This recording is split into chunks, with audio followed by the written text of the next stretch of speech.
बीती रात्रि में थाना क्षेत्र के मखरी पंचायत के चकला टोला निवासी धर्मेंद्र श्याम के घर में अज्ञात चोरों ने 70,000 नगद समेत 3 लाख की संपत्ति चोरी कर फरार हो गए। इस संबंध में भुगतभोगी ने कार्रवाई के लिए थाना क्षेत्र में आवेदन दिया है।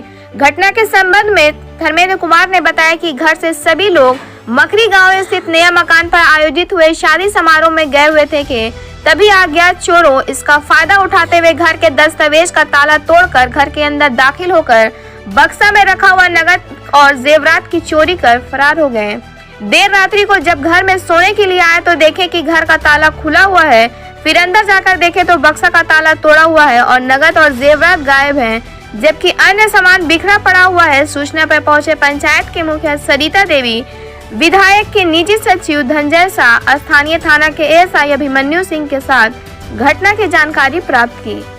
ब्यूरो रिपोर्ट बिहार दर्शन।